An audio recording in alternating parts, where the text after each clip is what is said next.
तही आदि तही अंत, तही जीवन के प्रीत। तही आदि तही अंत, तही जीवन के प्रीत।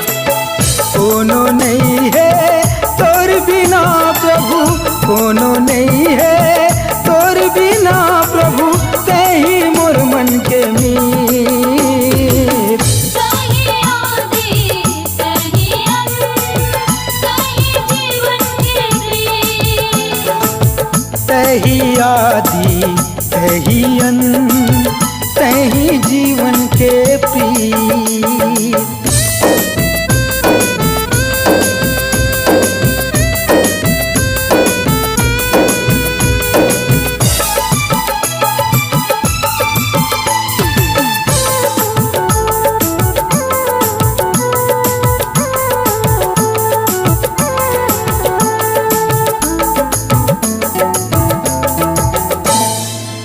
कैसे करूँ तुरी सेवा, यीशु मोला सिखा दे।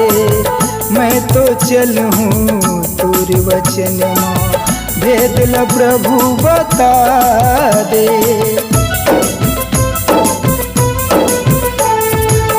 कैसे करे हो तोरे सेवा, यीशु मोला सिखा दे।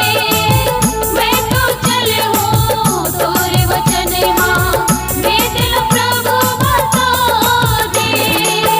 कोनो नहीं है तोर बिना प्रभु, कोनो नहीं है तोर बिना प्रभु, तही मोर मन के मीत। तही आदि तही अंत, तही जीवन के प्रीत। तही आदि तही अंत, तही जीवन के प्रीत।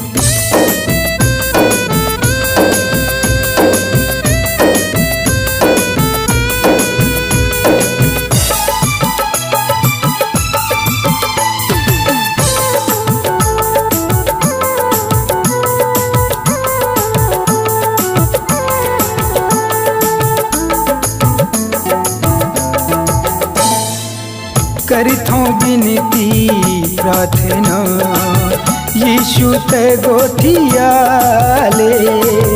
आए हाँ तुर शरण माँ, प्रभु मोला बचा ले।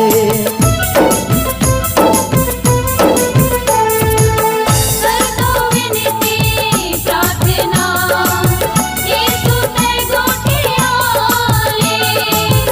आए हम तोर शरण माँ, प्रभु मोला बचा ले। कोनो नहीं है तोर बिना प्रभु, कोनो नहीं है तोर बिना प्रभु, तही मोर मन के मीत। तही आदि तही अंत, तही जीवन के प्रीत।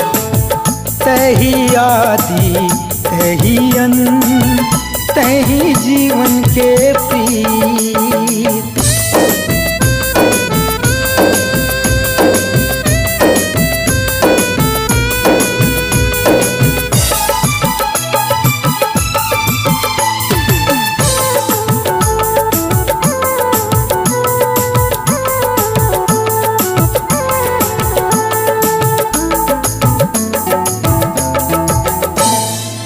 प्राण देह औ आत्माला, पवित्र तैहा बना दे। यीशु सबो मोर गुनाला, लहू मधो के मिटा दे। प्राण देहो आत्माला, पवित्र तैहा बना दे। यीशु सबो मोर गुनाला, लहू मधो के मिटा दे। कोनो नहीं है तोर बिना प्रभु, कोनो नहीं है तोर बिना प्रभु, तही मोर मन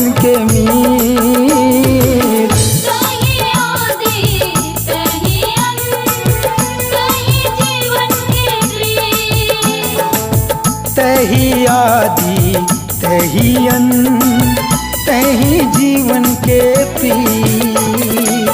कोनो नहीं है तोर बिना प्रभु, कोनो नहीं है तोर बिना प्रभु, तही मोर मन के मीत।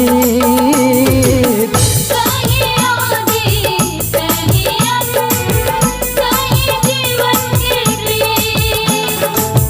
तही आदि तही अंत तही जीवन के प्रीत, तही जीवन के प्रीत, तही जीवन के प्रीत।